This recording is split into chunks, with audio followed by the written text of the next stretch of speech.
jadi salah satu bintang tamu juga di Rakyat Bersuara. Itu kan Aduh, hampir adu jotosan juga di sama Roy Suryo bang.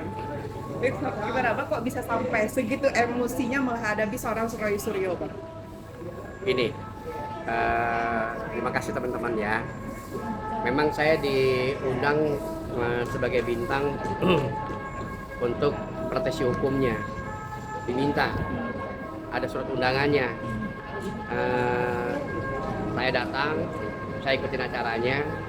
Terus ketika saat saudara Aiman ya sama Roy Suryo menunjukkan itu dia punya ijazah segala macam kan, nah, saya bilang bercerita.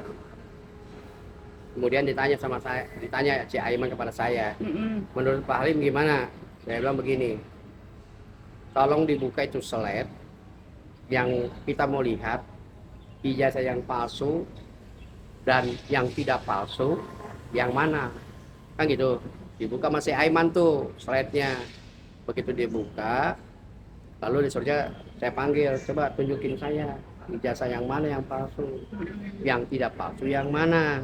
Kan mesti ada pembanding kan. Dia bilang tunjuk di atas. Kalau tunjuk di atas, saya bilang coba perhatikan bahwa di atas itu ada egalisir di UGM. Tandanya ini ada aslinya. Saya bilang gitu kan. Yang kamu katakan palsu yang mana? Ya itu kan fotokopi kan palsu. Saya bilang ini ada egalisir dari UGM, coba saudara lihat. Dia bilang enggak lah, katanya itu palsu. Saya bilang saya tidak, ini ada aslinya. Begitu kan? Iya. Nah, terus saya ngucap gini, saya bilang sama dia, kalau saudara mau upaya gugat melalui pengadilan negeri, ini kan fotokopi ini kan di slide ini udah ada egalisir kan, bisa dijadikan alat bukti dari kopi ke kopi, tapi dibawa ke kantor pos. Syaratnya harus dikasih materai 10.000 di stempel, kan gitu kan? Ya nggak bisa lah, kamu sih ada stempel basah. Saya bilang stempel basah dan tidak stempel basah, yang penting pada ijazah tersebut kopi itu sudah melekat ada stempelnya. Ya itu upaya saudara gitu. Begitu saya mau jalan, tiba-tiba muka saya ditutupin kertas gitu loh. Begitu tutupin kertas saya tangkis lah, tangan saya begitu lah, kan gitu kan. Nah, saya bilang jangan macam-macam sama saya datang kemari itu diundang resmi dan saya sebagai narasumber. Kalau saudara penjelasan saya tidak suka ya itu terserah, yang penting saya sudah menjelaskan. Dia nyerah saja kan. saya bilang saya bilang kamu itu bisa diam nggak? Saya jelasin nggak bisa. Dia terpaksa, dia mau overacting, saya lebih gila lagi overacting. Emang dia aja yang bisa, semua orang gitu kan. Dia nggak tahu kan, dia pikir dengan suara dia menggebu-gebu dianggap orang down. Tidak, saya udah biasa, makanya saya keras sekaligus. Saya sama katakan dulu, woi jaga tuh moncong lu, kan gitu kan. Apa arti moncong itu? Jaga mulutmu.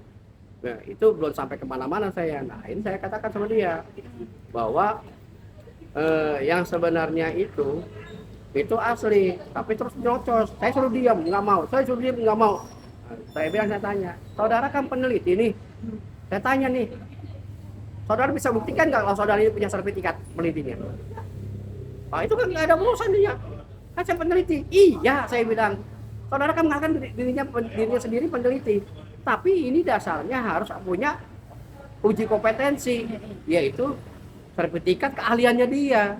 Betul nggak? Kalau misalnya umpamanya ada orang minta peneliti sama dia, ketika saat umpamanya ini ada orang berperkara, pertanggungjawabnya dia apa? Bagaimana yang telah dia berikan ke penelitian itu akhirnya tidak mendapat manfaat, kan rugi dong. Nah, saya bilang, kasih tawar kayak lagi, kamu punya nggak penelitinya? Dia diam, ngomong kemana-mana, dasar peneliti abal-abal, kayak gitu kan. Berarti peneliti itu bukan seperti itu. Peneliti itu ada sertifikatnya, ada wadah lembaga, ada yang menentukan uji kompetensi seorang peneliti itu. Sama dengan saksi ahli. Saksi ahli itu dua. Ada kurikulum vitae dari kampus yang diajarkan ilmu dia, ada secara langsung sertifikat dari Dikti. Itu ahli ya. Ada juga umpamanya, saya kasih contoh lagi. Ada penterjemah. Penterjemah itu bukan katakan dia bisa ngomong dari si A dengan si B itu satu suku, satu bahasa, itu belum tentu. Penerjemah itu harus terjemah sumpah, ada sertifikatnya. Jadi dia nggak boleh berbohong. Kalau dia berbohong, ini kena sertifikat jadi masalah kan gitu kan? Nah itu saya kasih contoh kayak gitu. Tetap orang itu bersikup keras. Ya, saya terpaksa dengan pikiran dia, saya ikutin arus dia aja. Sebenarnya saya santai aja, sebenarnya saya nggak ada apa-apanya, cuman dia mau buat begitu ya kita ikutin arus dia, ya. Cuman saya sayangkan pengacaranya dia yang namanya si Repi Harun itu ya, dia bilang katanya itu nggak bisa, klien saya dipukul katanya gitu kan, klien saya dipukul. Saya bilang sama dia, Anda diam, Anda nggak tahu saya dengan peristiwa di panggung apa yang terjadi. Kamu katakan ribut ini karena kamu dipukul, tapi kan nggak tahu peristiwanya, betul nggak? Ya dia bilang, saya pengacara. Saya bilang, aduh, saya bilang, lu naik aja ke ngadepin saya kalau mau. Ini sebuah pengacara, betul nggak? Tidak seperti itu kalau pengacara itu. Kalau pengacara itu begini,